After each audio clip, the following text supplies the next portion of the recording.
kasus pelecehan seksual yang dilakukan dokter terus bermunculan.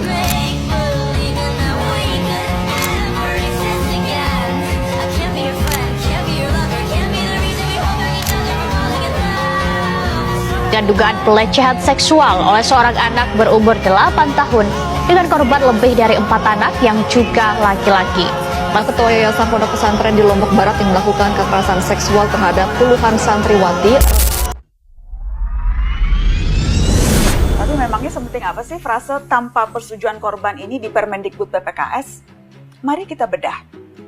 Justru Permendikbud ini terhitung memadai karena memahami adanya relasi kuasa dalam suatu peristiwa kekerasan seksual.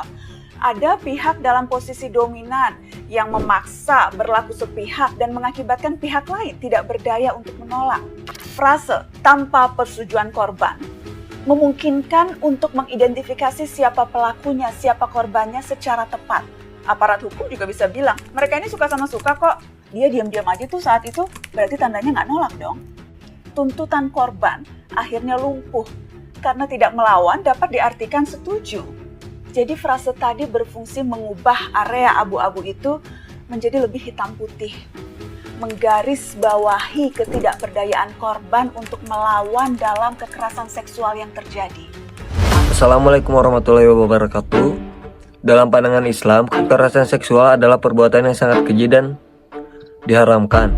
Islam menegaskan pentingnya menjaga kehormatan dan kesucian diri bagi laki-laki maupun perempuan.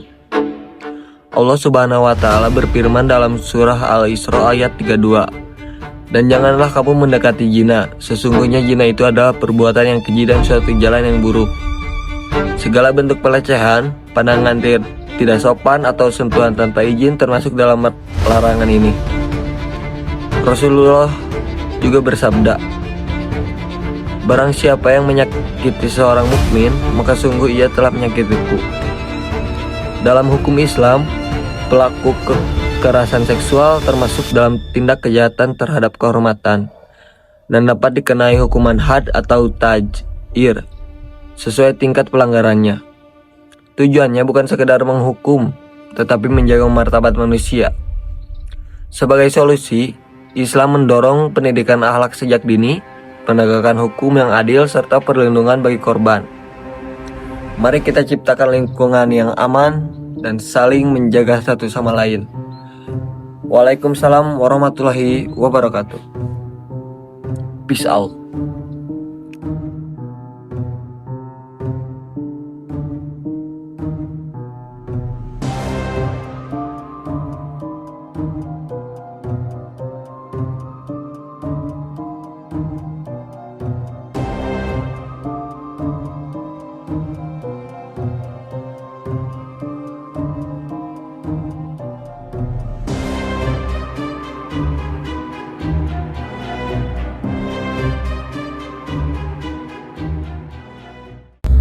Catatan seorang ibu tentang menjadi perempuan di negeri ini.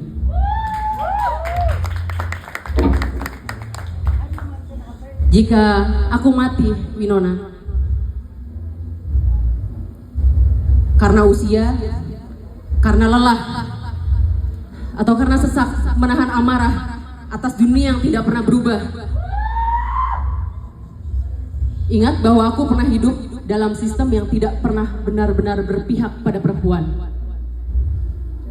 dan tetap memilih untuk melahirkanmu dengan bangga, dengan murka,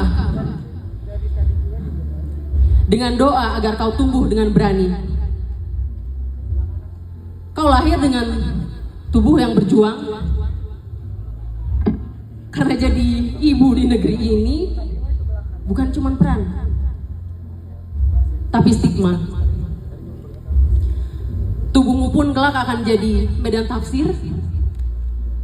Kalau kau dilecehkan,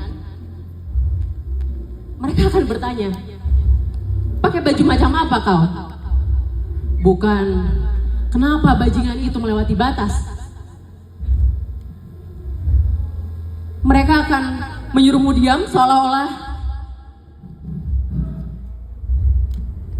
kekerasan itu adalah ketidaknyamanan kecil, bukan pelanggaran besar terhadap dirimu sebagai manusia. Jangan tumbuh lewat takut. Lahirlah dengan keberanian. Keberanian untuk menolak, untuk marah, untuk norma yang membuatmu patuh demi rasa aman yang semu.